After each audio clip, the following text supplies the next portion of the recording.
સુરેન્દ્રનગર જિલ્લા પ્રભારી મંત્રી મુળુભાઈ બહેરાના અધ્યક્ષ સ્થાને જિલ્લા આયોજન મંડળની બેઠક મળી હતી। વર્ષ 2024-25 માટે આયોજન મંડળ સમક્ષ રજૂ કરાયેલા વિવિધ વિકાસ કાર્યોની પ્રભારી મંત્રીએ વિગતવાર સમીક્ષા કરતા ₹13.22 કરોડના કુલ 412 કાર્યોને મંજૂરી આપી હતી।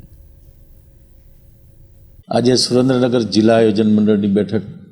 હમણાં પૂર્ણ કરી છે। આજની બેઠકમાં સુરેન્દ્રનગર જિલ્લાના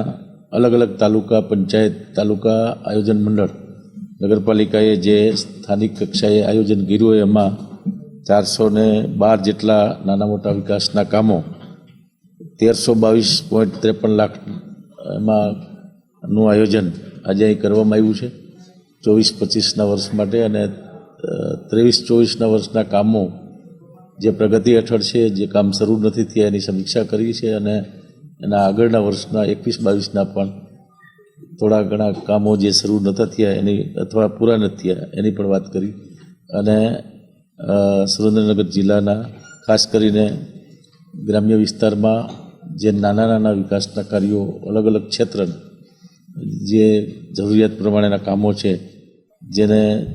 જનપ્રતિનિધિ, ચૂંટાયેલા પ્રતિનિધિ, તાલુકા જિલ્લા પંચાયત, નગરપાલિકાના સભ્યો બાકી જે રજૂઆતો કરી હોય સરપંચ, ગ્રામ પંચાયત,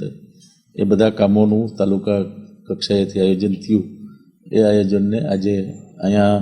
મંજૂરી આપવામાં આવી છે અને સુરેન્દ્રનગર જિલ્લામાં જે વિકાસના કાર્યો છે, અલગ અલગ સરકારની જે આ ગ્રાન્ટો હોય છે, વિવેકાધીન અને અન્ય હેડ નીચેની જે ગ્રાન્ટો છે, એના કામો અગાઉ પણ ખૂબ સરસ રીતે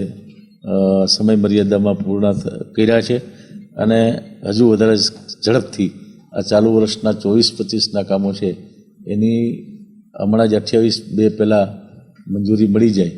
એ પ્રકારની વાત પણ અહીં કરવામાં આવી છે।